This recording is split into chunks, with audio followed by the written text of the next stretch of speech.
박지원 플레이, 박형준 발목 잡나. 박지원이가 국내 정치에는 자기가 말하자면은 대거리를 안 하겠다.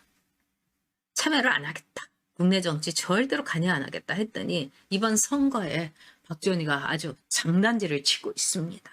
이 부산 선거에 엄청난, 즉 박형준이 말하자면은 민간 사찰에 관여했다. 이렇게 하면서 박형준의 발목을 잡고 있어요. 그래서 박형준이가 MB 시절에 4대강에 대한 민간 사찰, 그 다음에 18대 그 국회의원들 299명 다 조사를 하고 또 거기에 이 사찰을 하고 뭐 연예인들도 사찰을 했다. 이걸 가지고 이제 박형준이가 거기에다 관여를 했다. 이렇게 하는 거예요. 글쎄요. 자기네들이 하면은 동향 분석, 동향 보고고 정말 이 보수 정권에서 하면은 민간 사찰로 정말 내로남불이죠. 네. 이게 이 박지원이의 이제 기본입니다. 그리고 이 박지원이란 사람 정말 어저께 또 하는 걸 보니까 기가 막혔어요. 이 국회 정보위가 열렸는데 거기에서는 또 싹 치고 빠지더라고요. 자, 박지원이가 뭐라고 했느냐? 정보위에 나와서는 뭐라고 했느냐? 박형준이가 민간 사찰에 관여했는지 이거는 말할 수가 없다. 확인해 줄 수가 없다. 또 이런 거예요. 그런데 이 박지원이 국정원에서 결국은 KBS, SBS에다가 자료를 준 거 아닙니까? 저도 이제 기자 출신이니까 다 압니다만 그 시사기획창 같은데 4대강 민간인 사찰 이거는 이제 2018년이었어요. 이것도요. 시사기획창에 대여섯 명의 PD 가지고는 할 수가 없는 거예요. 적어도 그건 50명 정도의 인원이 파고 들어야 돼요. 이거 국정원에서 그대로 자료 준 걸 갖고 그냥 냠냠한 겁니다. 입에다 떠넣어 준 거예요. 그 다음에 이 SBS와 KBS에서 나온 자료, 즉 이 MB 시절에 1000여 명을 민간 사찰했다. 이것도 보십시오.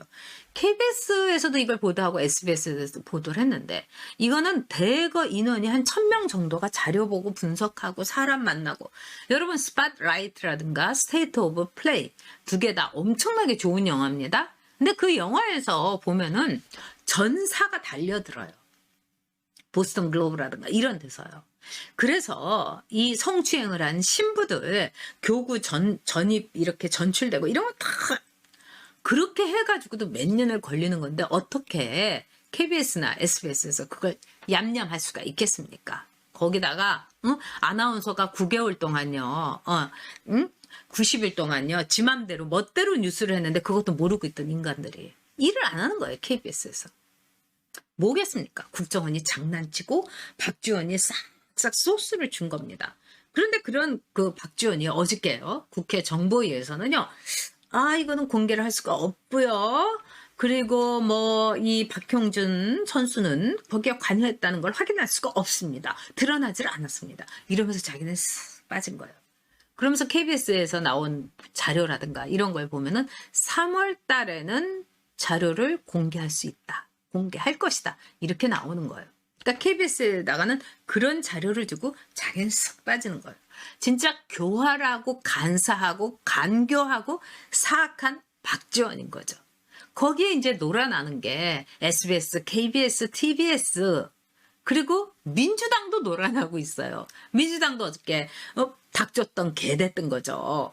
박지원이 입에서 뭐가 나올 줄 알고 지들이 뭐 우리 사찰당했다 뭐 전화가 뚜뚜뚜뚜 하고 끊어진다. 별 난리를 쳤으니까요. 네?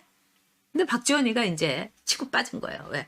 자기가 이렇게 되면은 국내 정치에 관여했다는 말 들으니까 자기는 탁 먹을 거 던져주고 개들이 그냥 굶어 죽은 그 하이에나하고 개들이 그 썩은 고기를 막 물으니까 박지원이가 싹 웃으면서 고기는 내가 던진 게 아닌데 뭐 이러면서 싱싱한 고기를 먹고 싶으면은 너희들이 이 민간 사찰에 대해서 불법 사찰 처리 특별법을 만들면 되고요. 너희들 맘대로 하세요. 뭐 이런 식으로 얘기를 한 겁니다.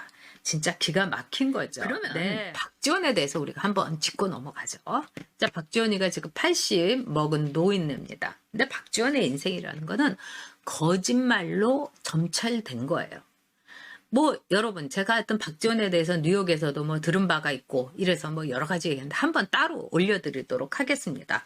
이 박지원 영에 대해서 어떻게 살아왔는가. 가발장사 했고요. 최정민이라는 여배우하고 바람 피워갖고 그 여배우 끝까지 스토킹 했고요. 또 뿐만 아니라 정경환이 가방 들고 다니는 가방 못지라고 속된 말로 하는 거 했고요. 그러다가 말을 갈아타가지고 이 DJ에 말하자면은 이 가방 못지로 갈아탔습니다. 근데 이 박지원이는요 정말 권력에만 이 눈이 있는 거예요. 자, 한쪽 눈밖에 없죠. 근데 권력에 점철이 돼 있는 눈인 겁니다. 거짓말은 또 박지원의 트레이드 마크예요. 박지원에 대해서 제가 한번 이번 주말에 이렇게 쫙 한번 보내드리도록 하겠습니다. 자, 근데 박지원 사진 한번 보여드릴까요? 자, 박지원이가요 국회에서 이렇게 나와가지고 자기는 이 국정원장이 줄줄이 5명이나 구속되는데 자기는 구속되지 않는 국정원장이 되겠다 이러면서 저렇게 멀쩡한 얼굴로 했습니다. 자, 박지원이 여러분 구속됩니다. 걱정 마십시오.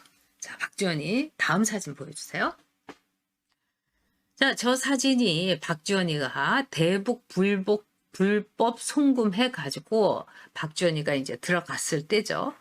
박지원이가 이제 5천억 원이라는 돈을 불법 송금한데 관여가 된 거죠. 그리고 북한에 가서 DJ에 이 가방못지 노릇을 한 것뿐만 아니라 왔다리 갔다리 하면서 별별 짓을 다 한 겁니다. 그래서 박지원이가 이 구속됐어요. 그래서 박지원이는 그때 뭐 한쪽 눈을 이 박지원이 왼쪽 눈을 뭐 가리고 이게 왼쪽 눈이 진짜 눈이고 아마 오른쪽 눈은 의안인 거죠.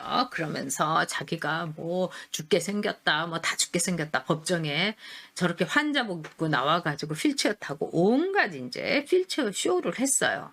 그러면서 박지원이가 이런 얘기를 했습니다. 나라의 돈은 단 1달러도 5천억 원에 들어가지 않았다. 그러면서 이 5천억 원이란 돈은 정몽원 회장이 현대에서 돈을 마련해서 5천억 원을 보낸 거다. 이렇게 얘기했어요. 근데 이 말이 정말 거짓말로 드러난 게 국정원의 계좌로 송금이 됐습니다. 그러면 제가 이렇게 볼 때는 정몽원이 돈이 얼마가 들어갔겠어요? 나라 돈 5천억 원 거의 들어간 겁니다. 그러면서도 이 간사한 저 늙은이가 나라 돈은 1달러도 북한에 들어가지 않았다고 한 거예요. 그리고 그 5천억 원이 김정은이가 핵무기 개발하는 데 쓰였습니다. 진짜 매국노고 우리나라에 핵무기를 만들게 한 공범자가 박지원이고 DJ다. 이렇게 얘기할 수 있습니다. 결국 왜 정몽원 회장이 자살했겠어요? 정몽원 회장이 자살한 것도 여러분 이제 저거 내려주세요. 굉장히 많은 의문이 있어요. 이것도 이제 우리가 한번 봐야 될 텐데 제가 이제 이 자살하는 분들 여러 가지 이제 문제를 그 당시 한번 물어본 적이 있었어요. 근데 정몽원 회장 정말 수상하긴 합니다. 왜 그러냐면 현대 사옥에서 이제 내려갔는데 이 문이 한 요 정도밖에 안 돼요. 근데 정몽원 회장은 키도 크고 마르긴 했지만 간신히 빠져나갈 수 있는 그 문으로 이렇게 자살을 한 거예요. 여러분들이 이제 뭐 이 여러 가지 영화에서 보면은 이제 뭐 회사가 망하니까 자살하고 이런 게 있으면은 영화적인 그 디테일이나 이게 아니라 굉장히 큰 창문 아래서 자살을 하죠, 주인공이. 그리고 주인공들이 자살을 할 때 어떤 게 있냐. 그리고 이거는 영화뿐만 아니라 실제로서도 극단적인 선택을 하는 분들은 안경을 벗는다는 거예요. 왜냐하면은 안경을 이 고층에서 이렇게 내려가면은 안경을 이렇게 쓰고서 볼 게 뭐가 있습니까? 눈 질끈 감는데. 그래서 안경을 벗고 그 다음에 구두도 벗는 경우가 대부분이라는 거예요. 그래서 그분들이 벗는 게 구두와 안경인데 정몽원 회장은 구두와 안경을 다 쓰고 신고 극단적인 선택을 했어요. 그리고 마치 누가 도와주지 않으면은 막 삐져나가야 되는 좁은 창을 통해서 극단적인 선택을 했어요. 그래서 그 당시에도 자살 당한 게 아닌가. 괜히 그 검찰에서 말하자면 뭐 망신을 줘가지고 정몽원 회장이 그 모욕감을 이기지 못해서 자살을 했다. 이게 아니라 피치 못하게 진짜 자살을 당하지 않으면 안 될 이유. 당신이 책임져. 당신 선에서 끝내. 그러면 현대그룹은 살려주지. 뭐 이런 밀당이 오고 간 게 아닌가. 이런 정말 듣기만 해도 제가 말하기만 해도 가슴이 막 찌릿찌릿하는 그런 일이 있었습니다. 그래서 이 정몽원 회장은 제가 개인적으로 잘 알고 있어요. 만난 적도 있고 그런 점에서 참 가슴 아프죠. 다음에 제가 한번 이 문제도 이 박지원 이야기할 때 여러분들에게 생생하게 좀 알려드리도록 하겠습니다.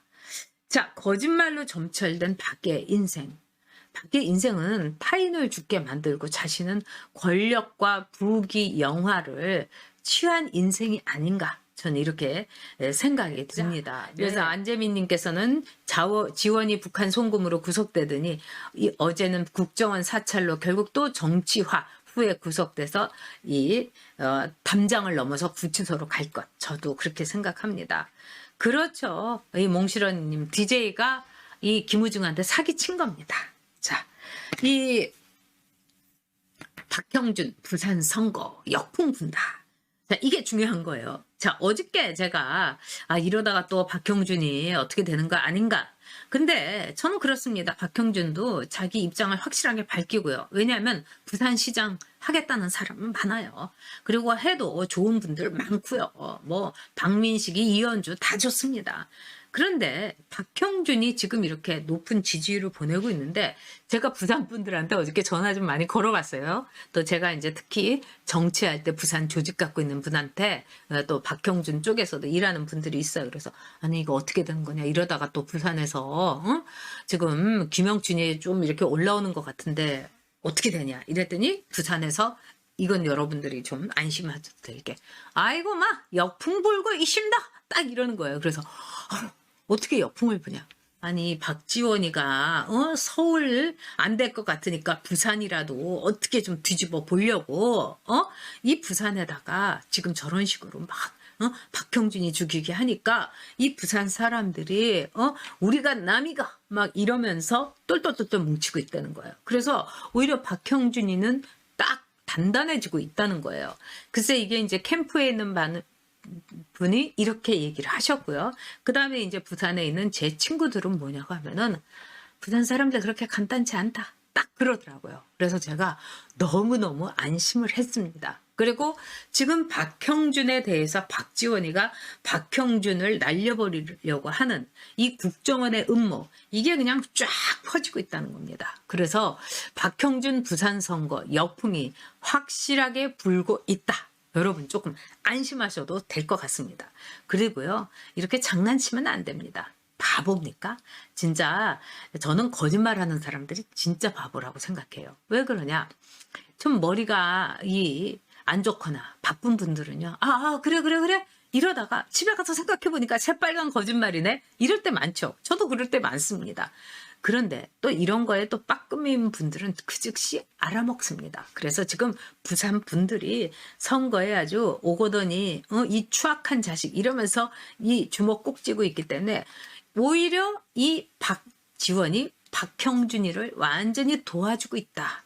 즉 박형준이의 선대 본부장이 박지원이가 됐다. 이런 말이 있다고 합니다. 네.